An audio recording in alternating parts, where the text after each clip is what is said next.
creative friends, welcome back to my channel. Today we are working on a spread in my journal. This is a Scrappy spiral notebook put out by Heba Al-Sabi. I am really loving using this journal as sort of a replacement or substitute for my Project Life type documentation. So in previous years, I have done a more traditional pocket page Project Life, but in 2025, I moved to this journal. This is a spread that I'm doing kind of out of chronological order for my 2025 journal, but then I loved it so much, or loved the process of using this journal so much, that I'm also using this same journal for 2026. And I'll have some videos coming up in the future for that notebook. So now this particular spread was done in part with Simple Scrapper. As part of their design team, we were challenged to make a kit of our own with a variety of different companies, products, whatever we wanted to put into it, and then make a spread with it. So in this particular kit, I had picked this old Pinkfresh Studio line. I think it's called Simply the Best. And I mixed in a scrapbook.com stamp, which is up in the top left. I mixed in some Elle Studio right there, word phrase stickers, and some other Elle Studio products, and some punches from my stash. In the end, I end up focusing a lot on the Pinkfresh collection and just mixing in a few of those other brands that I mentioned. But this, and part of that was just because the colors went so well. But as I pull in different products, I'll mention where they're from. So I mentioned already, this is just a week in, I believe it was might have been last February, last March. It was just kind of an average week, just a lot of random things going on, nothing specific. But up in the top left corner, my kids participated in a pep band basketball game performance. So I got a picture off the internet from that. I wanted to put that in my notebook. And down in the left corner, I have been wanting to make fresh bread for a long time, and this, I finally got around to doing it. So I made the dough, let it rise, baked it. It was fantastic. I loved it. On the right side, you'll see two pictures of dogs. So this was a funny week. The dog down in the bottom is mine. That's Pepper. He's a 20-pound Cavachon, sweetest dog ever. I'm out giving him a walk. And then up in the top right, I don't know if you can quite tell from the picture, but I'm sitting in the car and I have this little Yorkie on my lap. That is my mom's dog. His name is Itsy, as in Itsy Bitsy. He is the funniest thing. He is very sweet and lovable, but he also has severe separation anxiety. And he's a rescue, and so we just do the best we can with him. But my mom had a medical appointment, or I can't remember exactly, and I drove her to the appointment, and then I sat in the car with the dog because he needed to be babysat, and I do babysit him a lot. So anyway, those are sort of the stories behind my pictures. Now here, I am playing with this tag. As you can see, I'm putting some ribbon in there, and ultimately I don't like that tag there because the ribbon covered up part of that title. And so I end up pulling it off and trying to figure out what to put in that spot. I really loved the mustard yellow color that previous tag had.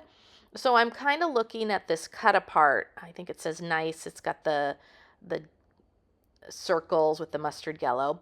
But before I make any final decision, I see this cut apart that says, it's game time, let's go. And I thought, okay, before I figure out the right page, I know I want to use this sentiment because it's just perfect.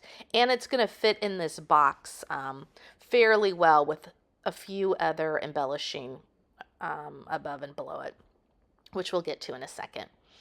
Now I'm pulling out this scrapbook.com alphabet stamp. I love this stamp. It is a great size, and a great font. It's called Vintage Typewriter, I believe, or Vintage Type Upper.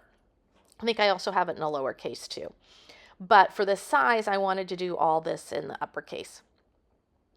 Now, this kind of the subtitle on this is going to be Pep Band. And so I am just practicing out my stamping. One, I want to make sure that the stamps give a good impression. I want to season them a little bit, do some practicing. I also want to just double check that I'm going to like how this looks. So I cut it out, kind of place it approximately where it's going to go to decide if I like it. And I ultimately do like it, and so I end up going to stamp it. You see, I was trying to play around bringing some more mustard yellow in there, but I go with this plan in the end. When I finally go to stamp, you'll notice I go with the B first, and then I work my way out to the right and then back over to the left because I want to make sure that it's centered, and that seems to be the best way I can get to do that. So you'll see in a little bit, after I finish the stamping, I'm going to pull out some word phrase stickers from the kit that I put together, and those are going to be from Elle's Studio. I end up putting those on several of the pictures throughout my spread, and that brings in one of the other products from the kit that I put together. Here I decide that little block was a little bit plain, and so I find this great green circle sticker, matches the green that we see in the pocket down below on the right. And this gives me just a little bit of decoration, brings in a little color to that area. And I continue to try to play with trying to find ways to bring in more mustard yellow. Here, this little scratch piece of paper, I'll mention that. I made a cheat sheet, basically, of all the sizes of these squares. Excuse me. I'm remeasuring them multiple times because it's better to measure twice, cut once.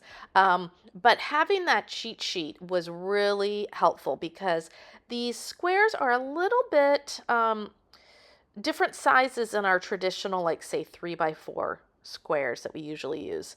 I believe this one is 2 inches wide by 3.5 tall. So a little bit different than what we usually work with in scrapbooking. But I end up settling for Life Right Now. It was part of the cut apart sheet. Love this sentiment. Liked that green background for this. Here we go with the word phrase stickers that I mentioned. And basically I just find some that fit with the sentiments or themes of the pictures. Before I finalize putting them all down, I printed out my journaling onto some sticker paper. I love this. It fits so well and works so good for these journal spreads. And then in the pocket over here, I just finish off some journaling, but just do it in a handwritten method. I find that a lot easier because there's already lines printed on the card. I don't want to have to spend a lot of time trying to format my journaling to make sure it fits on the lines. The handwriting just works really well. And then I get a little personal touch of my handwriting in the spread as well. So that pretty much wraps up this spread. Although actually I take it back. I finally have one more element that I'm going to add in just a minute.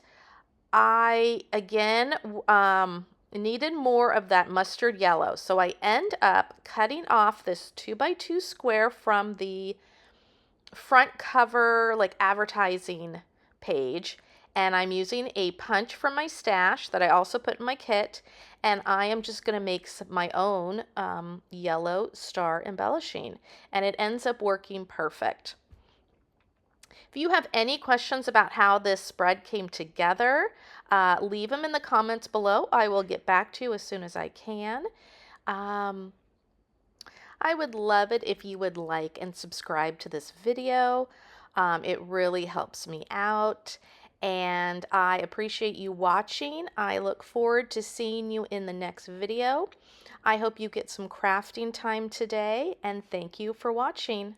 Bye now.